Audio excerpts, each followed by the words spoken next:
पर पदार्थ की आवश्यकता है, सहयोग की जरूरत है, और जो चार है वहां पर किसी चीज की जरूरत नहीं है, किसी पदार्थ की जरूरत नहीं है, पूरक नहीं है। चार पुण्य अपूरक हैं और 5 पुण्य पूरक हैं। तो जिसमें हम लोग स्वाध्याय में पहुंचे हुए हैं वचन पुण्य। वचन के माध्यम से हम पुण्य उपार्जन कर सकते हैं।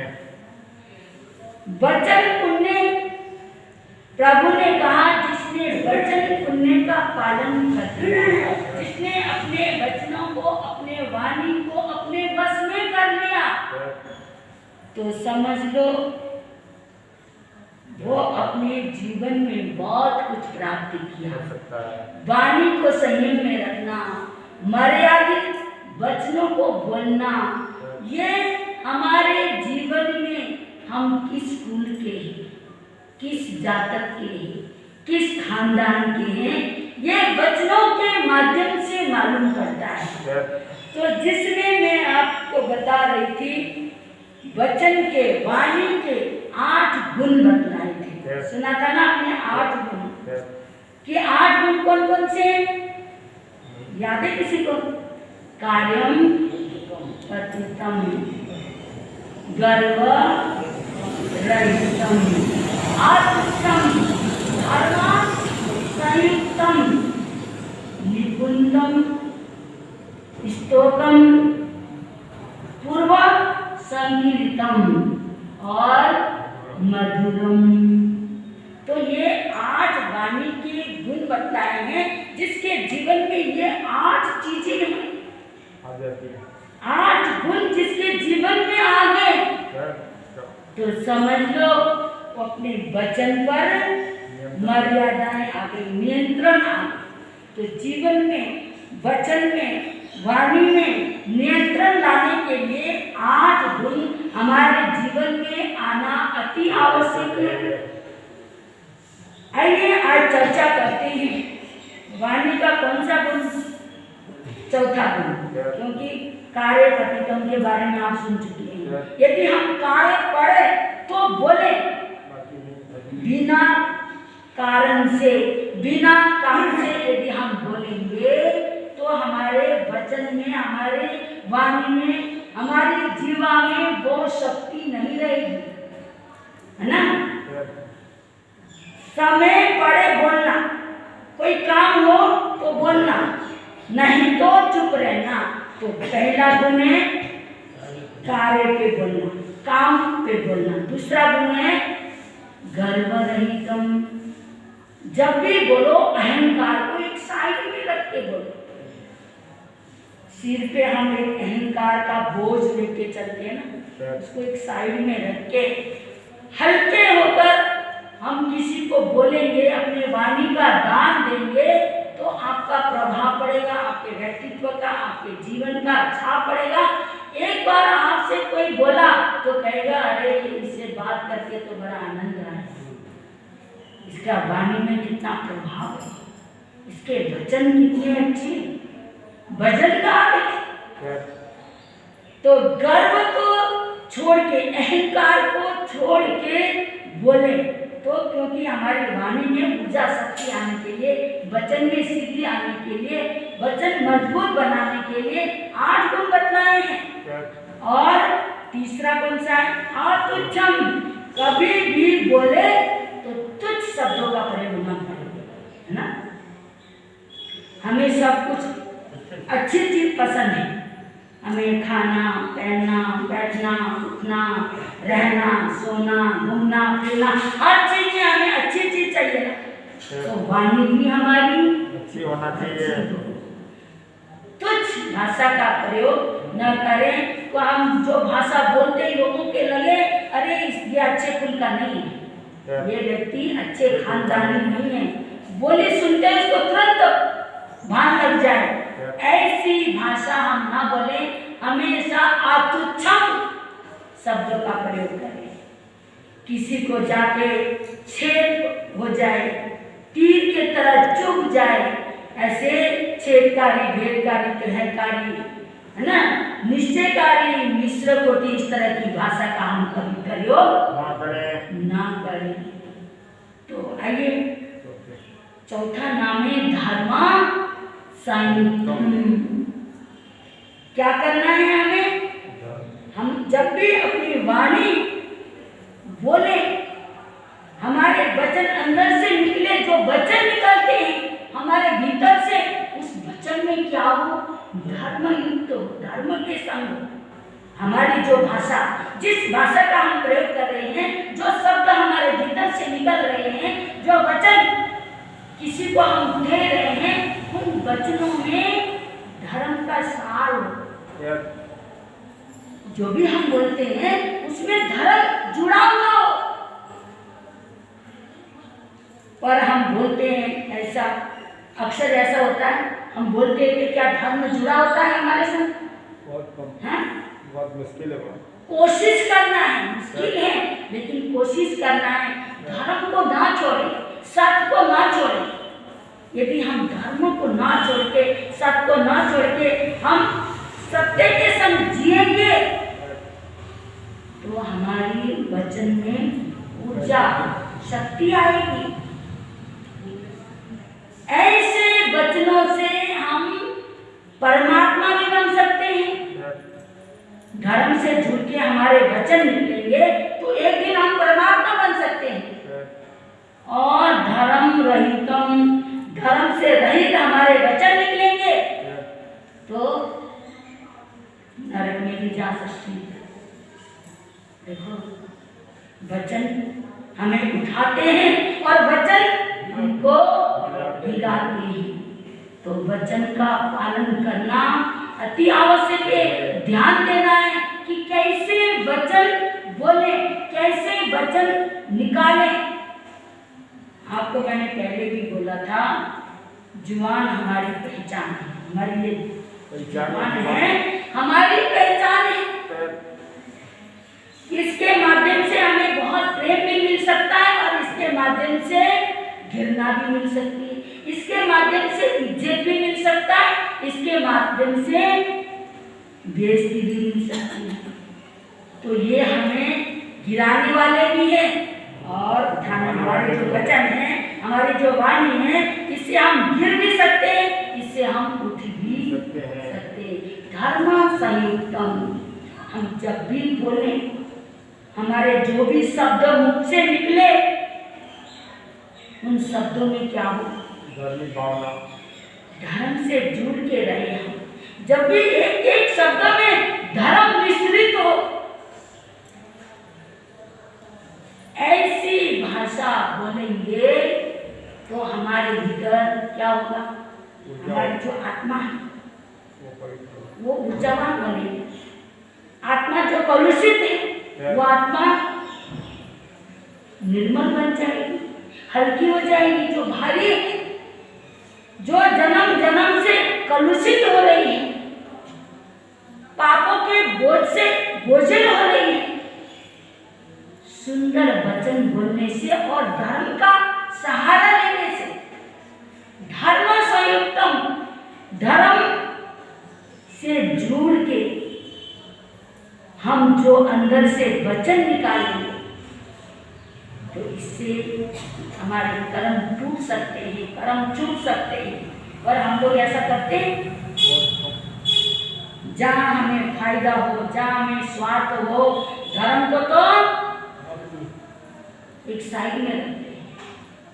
आप लोग व्यापार करते हो तो उस समय धर्म याद आता है? उस समय, जिस समय व्यापार करते हो, जब कस्टमर आपके सामने आते हैं तो उस समय धर्म याद आता है कि मुझे धर्म नहीं छोड़ना। उस समय ये होता है जितना लाभ हो जाए, जैसे मर्जी हो मैं कर लूँ। समझ लो आपके पास वर्षों का पुराना माल है, वो बिक नहीं रहा। चाहे कोई भी व्यापार हो कि वर्षों से आपने एक साइड में बोरों में भर के रखा हुआ है क्योंकि बिक नहीं रहा है। और एक ऐसा आ गया कस्टमर, उसको जरूरत थी और वो माल आपने फटाफट उठा के दिया, उठा के दे दिया। आपके पास तो पैसा आया, आपके पास पैसा आया, वो लेके गया, उसने वहां जब यूज करने लगा, प्रयोग में लाने लगा, वो तो काम का ही नहीं है। तो उस समय आप धर्म संयुक्त रहे नहीं रहे। अब उसकी आत्मा कितनी दुखी, कितना परेशान हो गया, अरे ये क्या हो गया, उसने तो मुझे खा लिया। और आप खुश हो गए, और वही पैसे आपके घर में परिवार में काम आ गया, रसोई में काम आ गया, उसके माध्यम से आपने अन्न लिया, उसके माध्यम से आपने बच्चों के लिए सामान लिया, और उसकी आहें, उसका जितना भी कष्ट, उसकी सारी परेशानियां सब आपके घर आई, वो सारी परेशानियां आपके घर के भीतर आई, और आपके घर में अशांति आ गई।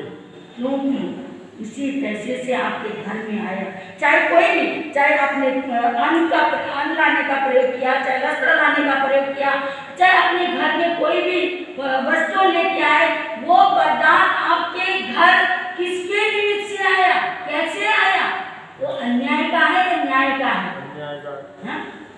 फिर हम क्या कहते हैं, मन बड़ा खराब रहता है, मन बड़ा अशांत रहता है, मन बहुत दुखी रहता है, घर में बहुत कलेश है, घर में बहुत परेशानियां हैं, धंधा भी हमारा इतना नहीं चल रहा, इंसान ऐसे चलता है क्योंकि हमने किसी को कष्ट दिया।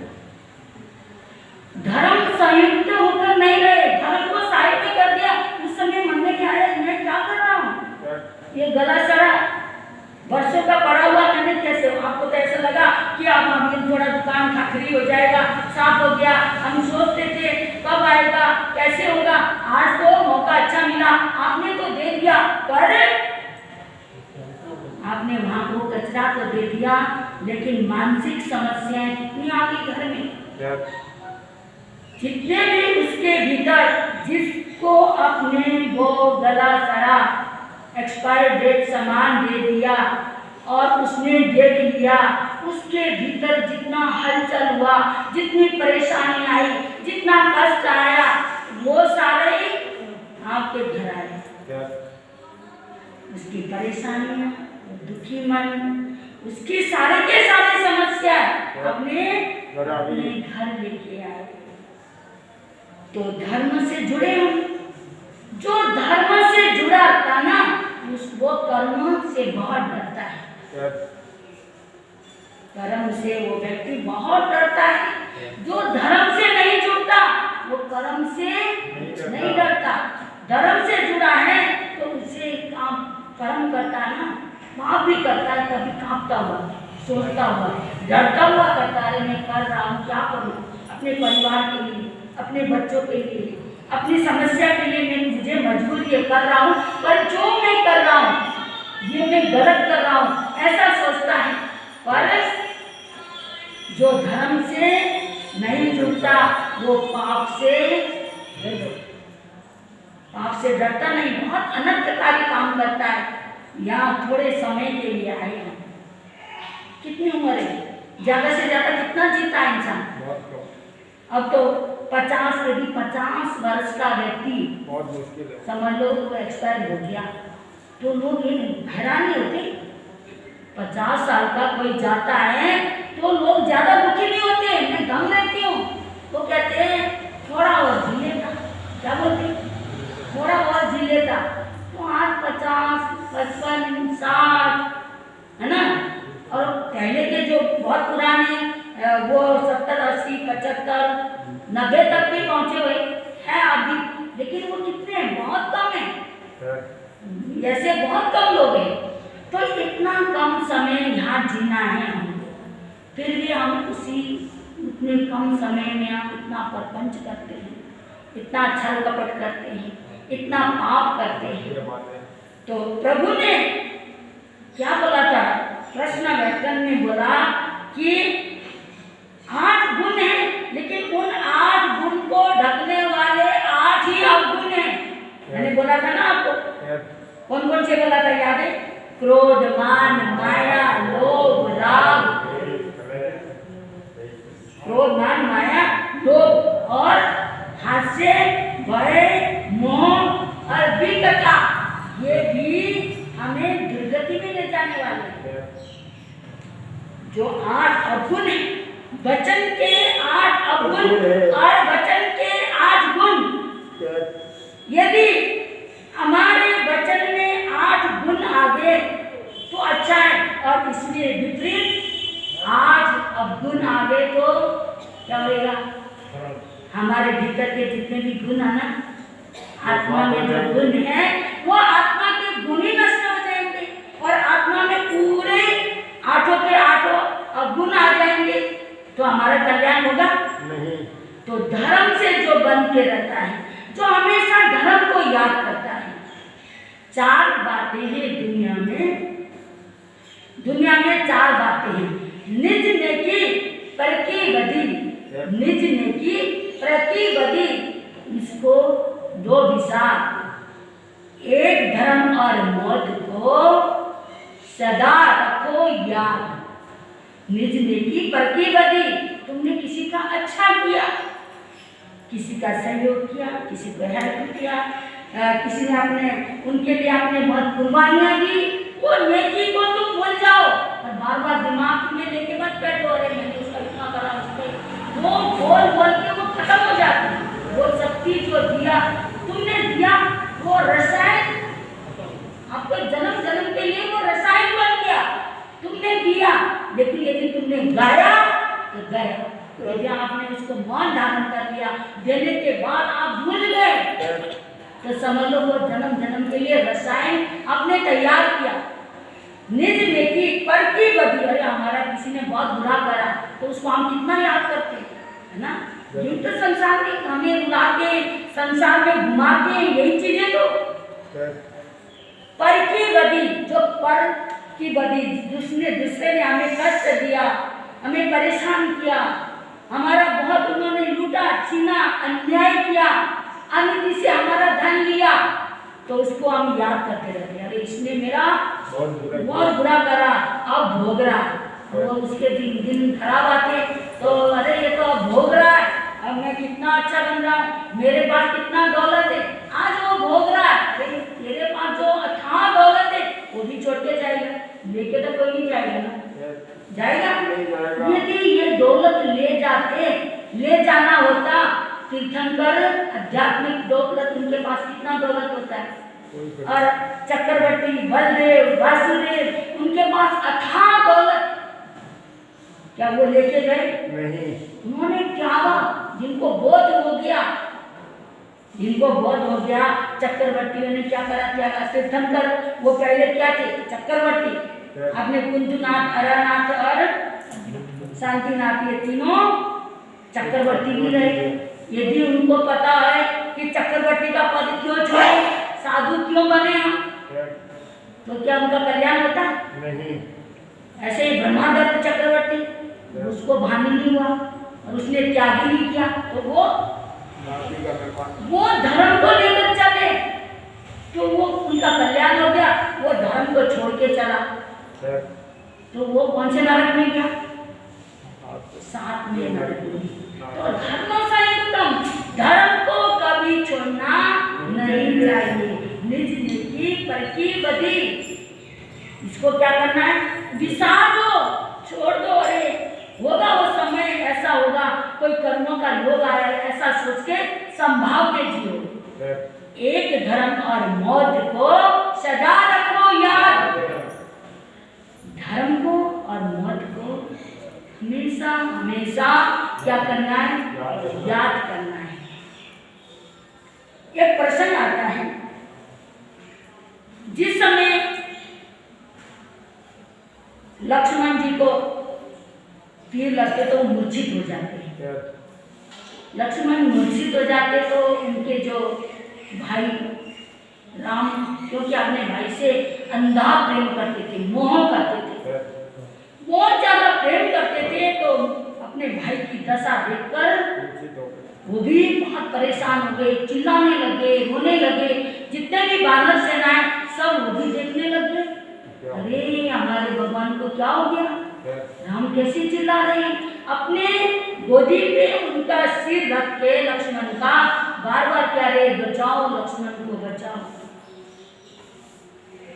पता चल गया होश में लाने के लिए कोई भी तैयार नहीं है, कोई ला नहीं सकता। उसका उपचार कोई कर सकता है तो लंका में एक वैद्य है, यहाँ पर लंका में वैद्य सुषेण वैद्य है, वो ठीक कर सकता है। तो ये खबर मिली, हनुमान तैयार हुए, फटाफट गए। हनुमान कहाँ पर है? लंका में। वो अपने घर के छत पे सोया हुआ है। उसने सोचा हनुमान ने अब मैं इसको उठाऊंगा, जगाऊंगा, फिर कहूंगा चल मेरे संग, पता नहीं आए ना आए, समुद्र पार करना है ना। इससे अच्छा तो जहाँ जिस खटिया में सो रहा ना इसी को उठा के ले चलता। हनुमान उसको उठा के वो सोया का सोया उसको उठाए लेके वो खटिया लेके आगे आए तो राम अपने भाई को गोदी से लेके रो रहे हैं, परेशान हैं। वैद्य ने देखा अरे ये क्या, मैं कहाँ आ गया? पहले तो वो चक्चा हो गया, हैरान हो गया। फिर उसको मालूम पड़ा कि मेरे को इस उद्देश्य से यहाँ लाया गया। तो उसने वैद्य ने कहा आपको सभी भगवान कहते हैं, राम कहते हैं, पुरुषोत्तम कहते हैं, है ना। ये बताओ मैं रावण का प्रजा हूँ, है ना, वो मेरा राजा है, हमारा राजा है। राजा को भगवान की तरफ पूजते हैं, राजा पिता होता है। और रावण तुम्हारा दुश्मन है ना, रावण तुम्हारा दुश्मन है। मैं दुश्मन के भाई की कैसे सेवा करूं? ये बताओ। मेरा मालिक, मैं रावण का अन्न खाता हूँ, मेरा मालिक रावण है और मैं इसकी उपचार कैसे करूं? ये बताओ। मैं उपचार करूंगा तो मैं तो गद्दार बना जाऊंगा, विश्वासघात बना जाऊंगा। कैसे करूं आप ही बताओ, आप समझदार हो, मैं कैसे उपचार करूं? बताए तब राम ने क्या बोला था, मैं ये नहीं चाहता कि तुम अपने राजा से गद्दारी करो, विश्वासघात करो। मैं ये नहीं चाहता। यदि मेरा भाई चला जाता है जाए, मुझे मंजूर है, पर तुम विश्वासघात मत करो। अपने राजा को छल कपट के माध्यम से इसके सेवा करके उपचार करके राजा को अपने हाथ में लेने का प्रयास मत करो। आप कुछ भी हो, तुम अपने राजा के क्या बनो, न्यायी बन के रहो, विश्वासी बन के रहो। मैं ये नहीं चाहता कि तुम मेरे भाई की क्या करो, उपचार करो। मैं ये नहीं चाहता। मैं तो यही चाहता हूँ कि मैं तो जैसे अपने धर्म के लिए, अपने गुरु के लिए, अपने राजा के लिए सभी विश्वास में जीते हैं, ऐसे ही तुम भी विश्वास पे जियो राजन वैद्य जी। और मैं यही चाहता हूँ मेरा भाई ठीक होता है, हो जाएगा, पर तुम इलाज मत करो। तब वैद्य ने कहा मैंने तो आपकी परीक्षा ली है, तुम धर्म को कितना जानते हो, धर्म कर्म को। हमें कहाँ विश्वासघात करना चाहिए, कहाँ नहीं करना चाहिए, आप हमें कैसे शिक्षा दोगे? मैंने तो इसलिए कहा है मैं एक वैद्य हूँ, मेरा धर्म है, मैं हर इंसान की क्या करनी है, मुझे सेवा करनी है, उपचार करनी है, उसको ठीक करना है। मैं तो आपसे परीक्षा ले रहा हूँ। तो राम परीक्षा में क्या हो गए, सफल हो गए। उन्होंने यही शिक्षा दी कि किसी का विश्वास नहीं घात नहीं करना चाहिए। तुम्हारा राजा भगवान है, तुम्हारा धर्म है, तुम अपने धर्म को मत छोड़ो।